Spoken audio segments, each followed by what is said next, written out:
My parents warned me not to look out the window at night. I just discovered the horrifying reason why. Ever since I was a baby, my parents always told me, don't look out the window at night. I always asked them why, but they would just shrug it off with a creepy smile.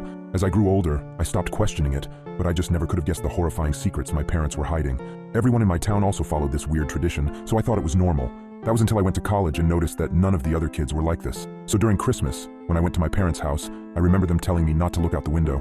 I gave them a smile and a small chuckle before telling them I wouldn't. However, curiosity struck me the moment they left the room. As I lay in the dark, I came to a decision. I was going to look out of the window. Just as my hand came to the sheer white curtain of the guest room, I paused. My mind flashed to that one time when I was 12. My parents were talking in the kitchen.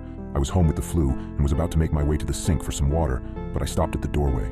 I hid behind the wall, peeking my head out from the doorway just an inch. My mother was crying and my father was holding her and rocking. That poor little girl. I feel horrible for her family, whispered my mother. My father just nodded and continued holding her.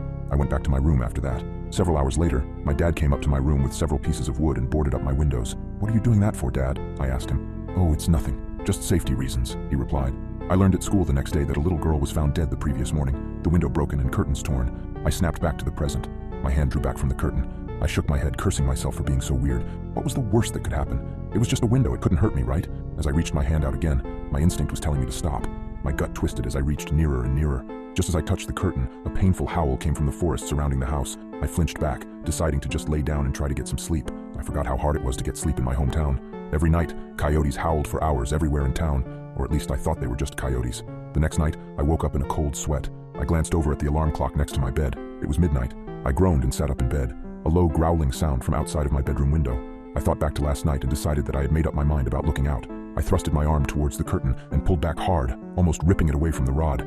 I flattened myself against the wall next to the bed for a moment before I put one eye in front of the window. I immediately regretted my decision as I heard claws clacking up the house. I flung myself out of bed, tumbling on the floor. I stood up and got back up on the bed. I stuck my face closer to the window as the clacking got closer and closer. It suddenly stopped for a second before the most terrifying creature popped up from outside, emitting a horrible shriek as it did so. I can never forget its face, the way the hollow eyes oozed some kind of black substance, like tar, and the way its lips were pulled back into a gruesome grin, the teeth blood-stained and razor-sharp.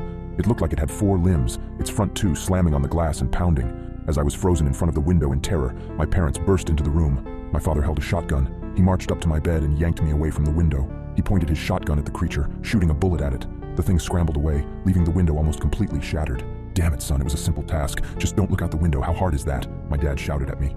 I wasn't processing his words. I was sitting on the floor, arms and legs splayed everywhere in utter shock. What the hell had I just seen? My mother ran to the bedroom door. She had tears in her eyes. "Is everyone all right?" she asked. "Yeah, we're fine. We still gotta get that creepy effing monster, though."